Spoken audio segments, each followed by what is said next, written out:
Hello, welcome to this virtual tour of a trail of shared heritage, highlighting the dynamic history of African Americans in Erie County. This tour is being hosted by students in the Mercyhurst University History Department. We will introduce you to just 6 of the 29 sites associated with the Shared Heritage Trail that was created in 2020 by community historians in a collaborative partnership with the Mercyhurst Public History Program. The Trail of Shared Heritage celebrates the enormous contributions of African Americans to the social, economic, and cultural history of northwestern Pennsylvania from the era of slavery through the struggle for American freedom and civil rights. Please join us as we explore just a few of these notable sites.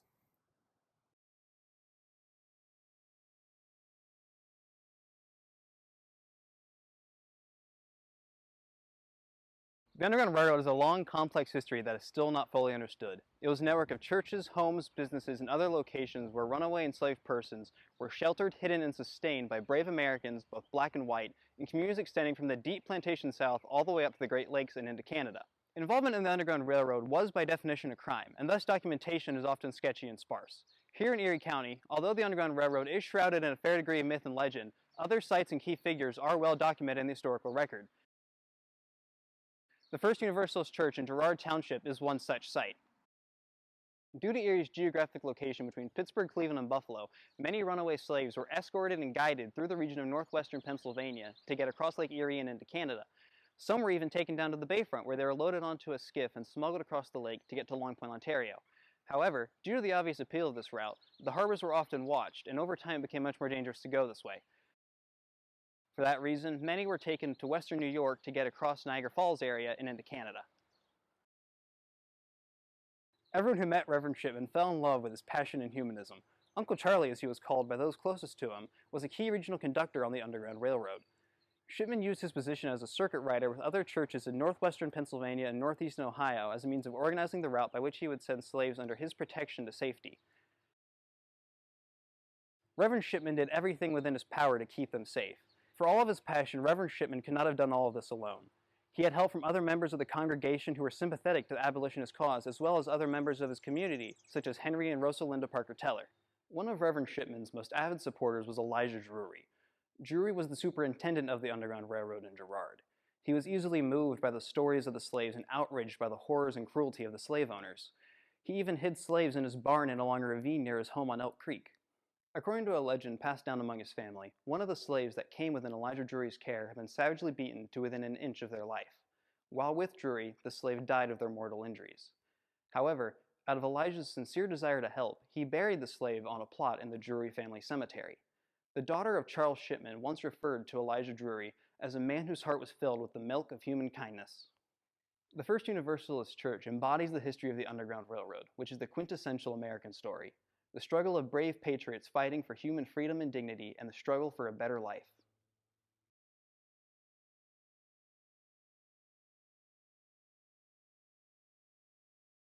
As William Faulkner said, the past is not dead, it's not even past. This holds true in all places and for all histories, even Erie. In some places in the city, the resonance with the past is visceral, uncannily so. Academy High School on State Street is one of the places where it's hard to miss parallels with the past. As Erie shows us, the eruptions of frustration and anger at the lack of a change in America's racial status quo in the 1960s were not isolated to the likes of Selma, Montgomery, or Jackson. The long-standing poor treatment that Black Americans received was as equally present for those whose grandmothers and grandfathers made the Great Migration north in the early 20th century as for those who chose to stay in the South. Minority housing conditions in Erie, for example, were deplorable into the 1950s, and the growing national civil rights movement at this time pushed Erie's local NAACP to address racial discrimination in the area. This was part of the lead-up to a widespread local and national frustration at a lack of real change in the 1960s, a frustration that can be demonstrated by an incident at Academy High School in 1968. On April 4th, 1968, there was a significant uprising at Erie's Academy High School. Though the underlying issues were many years in the making, it was triggered by an incident the day before. On April 3rd, a white teacher had hit a black student with a wooden pointer for not obeying their demands to return to their seat quick enough. This provoked the student to a physical altercation, and another black student joined in. with the teacher ultimately becoming injured. This led to a number of students petitioning the principal the next day, only to see the principal rip up the petition, leading students to cause a disturbance. The disturbance soon spread into the street, with cars damaged, one overturned, and 14 students arrested. It was not the last of its kind, with similar, albeit smaller, uprisings occurring at other Erie schools. This uprising reflected many racial issues that the Erie School District had, outside of the racist treatment of black students by almost completely white teachers and administrators. Another one of these issues was the appalling rates of hiring black teachers.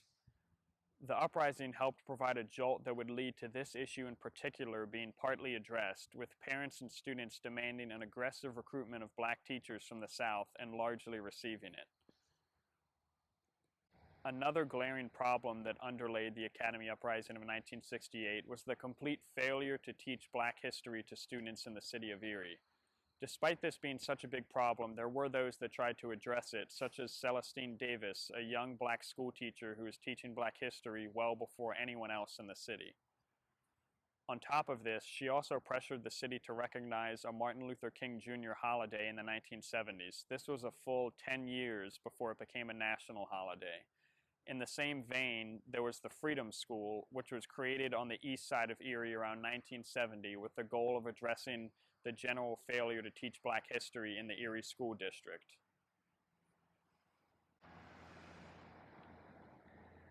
The kind of frustration seen in Erie and the issues that caused it could be found all across the country at that time. This is despite Erie generally being able to avoid much of the violence that most American cities witnessed. The country and the civil rights movement of the 1960s seemed to be falling apart, with Martin Luther King Jr. being murdered only a few days later and presidential hopeful Robert Kennedy not long after that. The Vietnam War also continued to rage on, much to many Americans' horror. These turbulent times are not the only of their kind and relate very closely to ours today. The summer of 2020 saw racial justice protests on a massive scale, with people of many backgrounds all over the country mobilizing in the fight for racial justice, equity, and equality. The events at Academy High School in 1968 help us to see how Erie was part of a broader national conversation and movement on race and justice. Furthermore, one can see how that time in Erie's history parallels with our lives here today. Another indication that the past is not dead and not even past.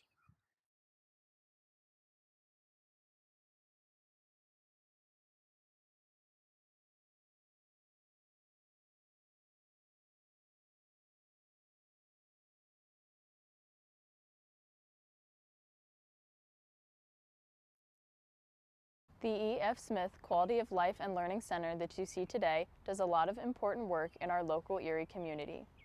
They provide counseling services, adult education classes, and help with refugee resettlement.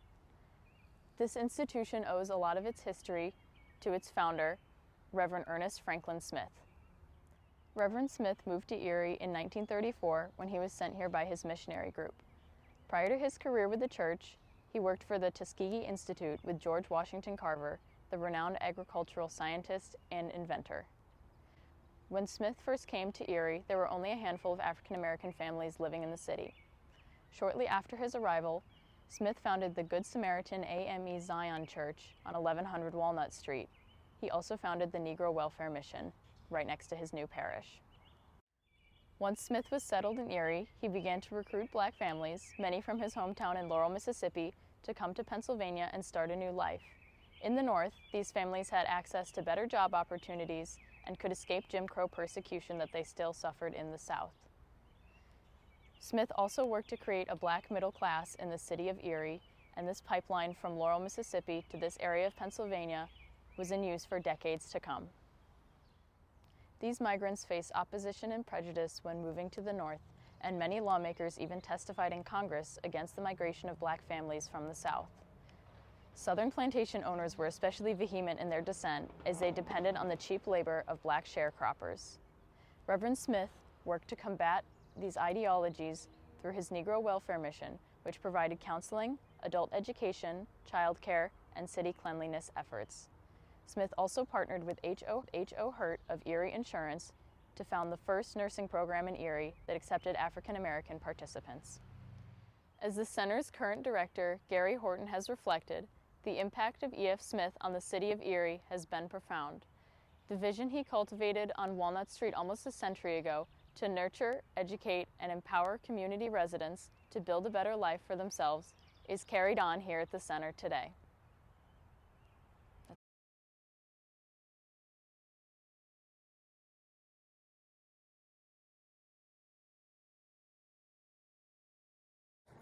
Erie Cemetery is a beautiful 75-acre parcel of Erie history.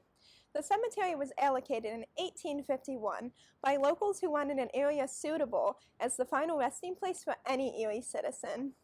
The cemetery has expanded over the years and has become the beautiful scenery that you see today. Many notable figures are buried here, both black and white, that encompass Erie's rich African American history, and I am going to highlight a few. It is fitting to start with William Himrod, a champion of civil rights and one of the incorporators of this cemetery. Himrod used his wealth generated by being a pioneering role in Erie's iron industry to establish a community on Erie's bayfront called New Jerusalem, where free blacks and poor whites could purchase affordable lots to pave their way to a better life. He also established an African American Bible school and housed fugitive slaves.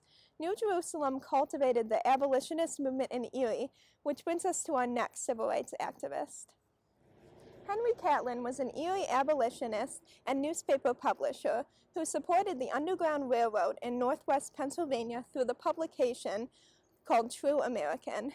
In 1858, Catlin invited the famous Frederick Douglass to speak at Park Hall. Despite an angry mob threatening the both of them, Catlin delivered his speech anyways, entitled The Unity of the Human Race. Erie seems to cultivate musical talent, a fact best illustrated in the life of Harry T. Burleigh, an extraordinary composer and soloist known throughout the world in the U.S. and Europe. He arranged and composed over 200 African American spirituals, music he learned from his grandfather, Hamilton Waters, a former slave. In 1892, he left Erie to attend the National Conservatory of Music in New York City, where he composed these spirituals and worked alongside while also inspiring one of the most famous composers of the time, Antonin Dvorak. Another musical virtuoso and a friend of Burleigh's, Earl Lawrence, taught a music studio on State Street and taught countless musicians of Erie. He played multiple instruments in the Erie Philharmonic and the Erie Conservatory, and taught many of Erie's future notable musicians.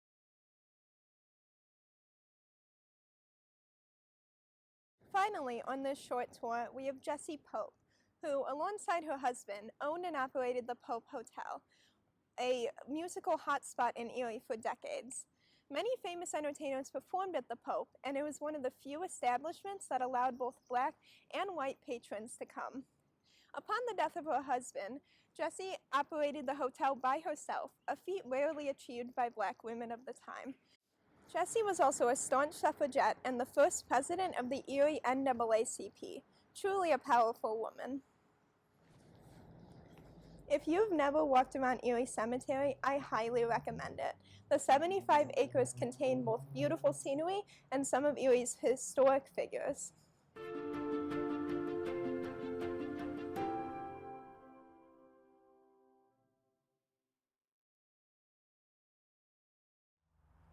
A businessman who represented Northwest Pennsylvania in the state Senate, Morrow B. Lowry was a fierce abolitionist and ally to the black community, and a man strongly committed to social justice.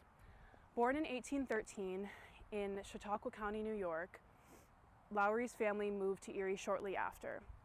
After a brief return to Chautauqua County, Lowry moved back to northeast Erie County to work with his cousin's hardware store. At age 19, Lowry began pursuing his own business career, setting himself up to eventually become one of Erie's most successful businessmen. His passion for business carried over into his abolition work as he grew older. He met John Brown while working as a merchant in Crawford, and the two quickly bonded over their similar interests. Brown ran several underground railroad trails and helped fugitive slaves escape to Canada. Influenced by Brown's lead, Lowry immersed himself in the same process of helping fugitive slaves reach their destinations to freedom. Lowry served in the Pennsylvania State House from 1861 to 1869. He worked to push for legislation on abolition and debt relief for the poor. In the aftermath of the raid on Harper's Ferry in 1859, Lowry bid farewell to Brown as Brown sat in jail awaiting his execution in December. Lowry supported Lincoln's campaign and presidency, drawn in by Lincoln's support for all people.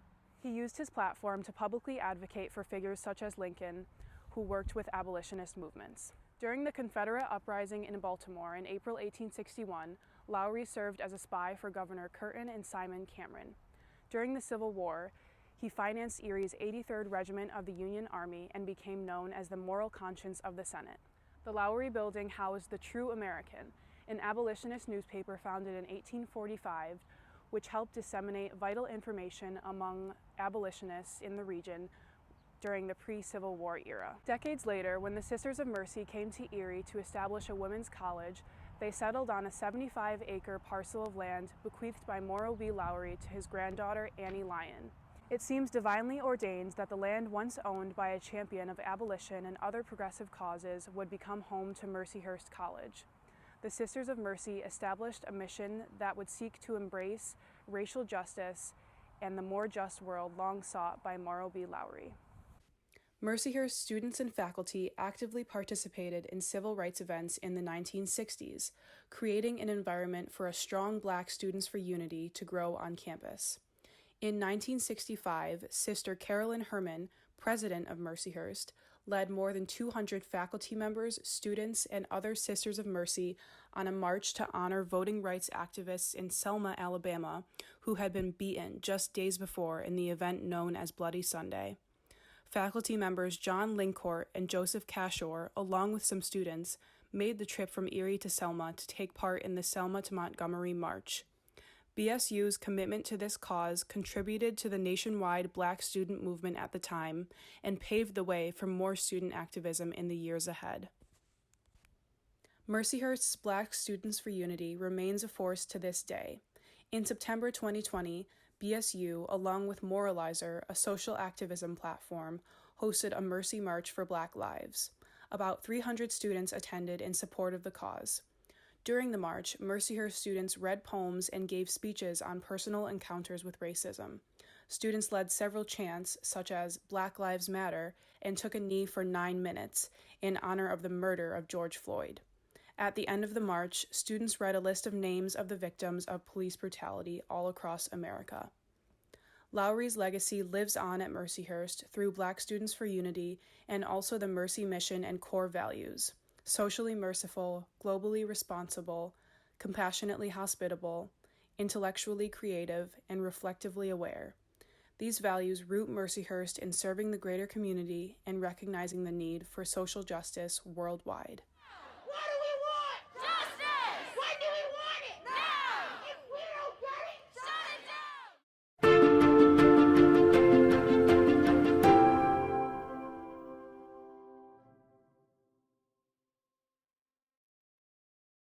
So I'm here on the Lower West Side, near where William Himrod established the community of New Jerusalem circa 1827.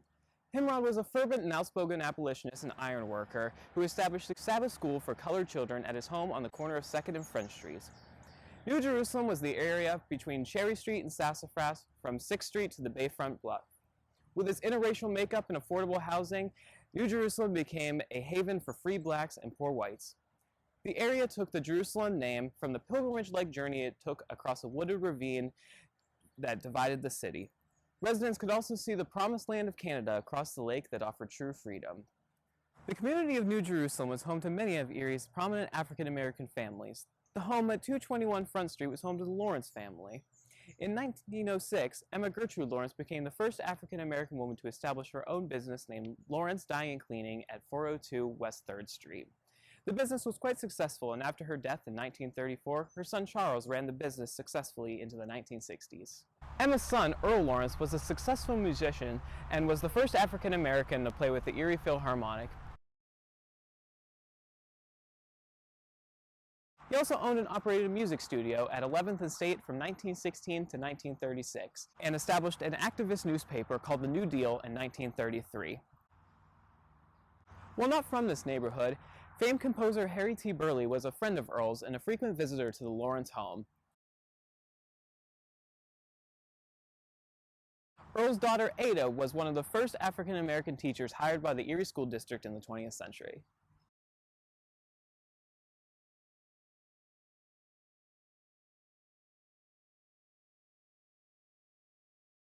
Just down the street at 537 West 3rd Street was the home of exercise guru and innovator Billy Blanks. Blanks created the Tae Bo regimen, combining martial arts, specifically Taekwondo, with boxing training. He has taught his regimen to people in over 200 countries. In addition to his Tae Bo fame, Blanks has appeared in over 20 films. New Jerusalem was also home to early arrivals the Drew family, Erie's first black police officer Andrew Webb, and Negro League baseball player Willie Grace. In fact, New Jerusalem was well known for its baseball. Semi-pro Negro League team, the Pontiacs, grew out of the St. James AME Sunday School team and played their games at Bayview Park. They drew large crowds for their games, particularly when they started to sign former players of the 1945 Negro World Series champions, the Cleveland Buckeyes. Ernie Wright of the Pope Hotel owned the Buckeyes and convinced then Major Leaguers Willie Grace and Sam Jethro to come back to Erie and play for the Pontiacs. Sam Jethro moved to Erie in 1943 with his wife Elise. He played for Negro League giants the Buckeyes in the 1940s, after which Jethro went on to be the first African-American to play for the Boston Braves in Major League Baseball. Nicknamed the Jet, he stole a National League high 35 bases and won MLB Rookie of the Year in 1950, the oldest ever to do so at age 32, though people thought that he was 28. His Major League career declined and he spent a season with the International League Toledo before moving back to Erie to play for the semi-pro Pontiacs. He continued to have a successful baseball career in Erie, as well as opened the restaurant Jethro's Steakhouse, which operated for decades. In 1994, Jethro sued Major League Baseball for loss of pensions and argued that the league delayed his playing career based on racial discrimination. The case was dismissed, but the MLB did provide pensions to Jethro and other Negro League players beginning in 1997. Sam Jethro died of a heart attack in 2001 at the age of 84 at his home in Erie. Following his death, he was posthumously inducted into the International League Hall of Fame, and the Erie Seawolves retired his number 5 jersey, which hangs in the outfield of UPMC Park. He is buried, as are many other prominent black Erieites, in Erie Cemetery. The Pontiacs were the most celebrated African-American sports team in Erie history and played their games from 1936 to 1956. Also worth noting is that just last year, in December of 2020, the MLB officially recognized the Negro Leagues as the major leagues and has finally counted their stats accordingly. As time has rolled on, much of the historic built landscape of Jerusalem has been lost. The Lawrence homestead at 221 Front Street was demolished a few years ago, removing a symbol of one of Erie's most important families and the neighborhood they helped to build. In many ways, the community founded by William Himrod is an embodiment of the American dream. New Jerusalem was a place of refuge, of freedom, of opportunity for those of all races to succeed in this country. As we attempt to improve at preserving and remembering the spaces that do remain, we are reminded to keep Himrod's vision alive and the aspirations of all who dared to make New Jerusalem home.